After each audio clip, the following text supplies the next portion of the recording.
Hi there, this is Fixed It. A friend has given me this NatWest thing to see if I can change the batteries on. It's absolutely dead and nothing's coming up. So how do you get in it?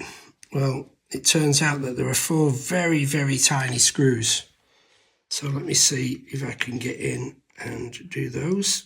I always make the heads of my screwdrivers magnetic. It does help to stop losing screws when you take them out. These tiny screws are always a bit of a problem because they stay stuck to the plastic quite often and they're difficult to remove, and then if you're not careful you try and pull it apart and what happens is that the screw goes bouncing off somewhere across the room. Okay, so that's 3 screws that came out and 1 that's not really playing, so let's see if I can get this one out. I know it's out far enough.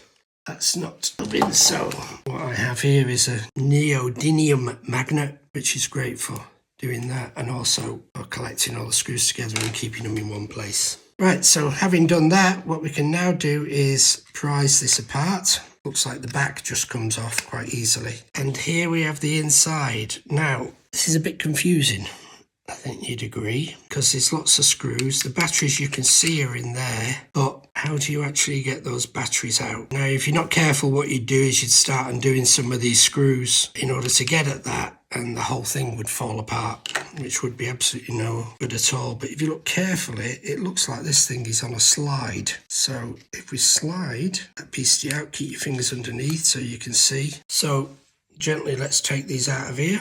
Just prise them out.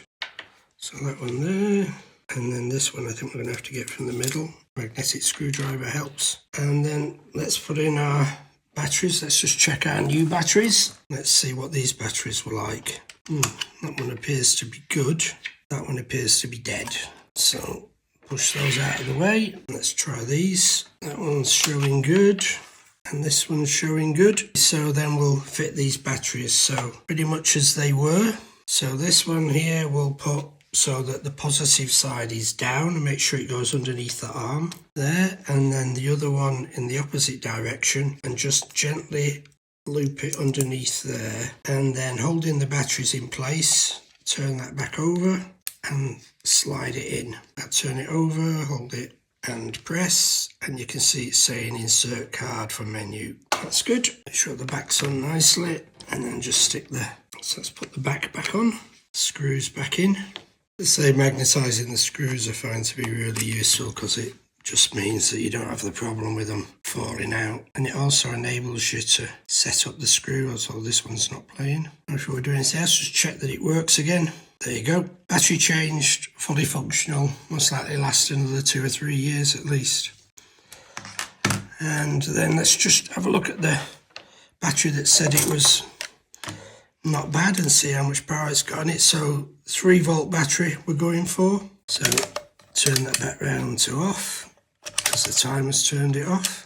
Okay, so we know that negative is on the top, positive on the bottom, so it's reading 3.15 at 2 ohms. New CR 2032s should be between about 3.2 and 3.6 volts. So even though it appears that it's got a reasonable amount, the moment you put any load on it at all, that will rapidly drop. Okay, I hope you liked the video. Please subscribe to the channel. Check out my other videos. There are over 962, 63 now to choose from. None of them are eye candy. Some, if not all, very useful. If you like the video, please go to the description and buy me a coffee. And amongst all, please subscribe to the channel and check out my other videos. Thanks for watching. Bye.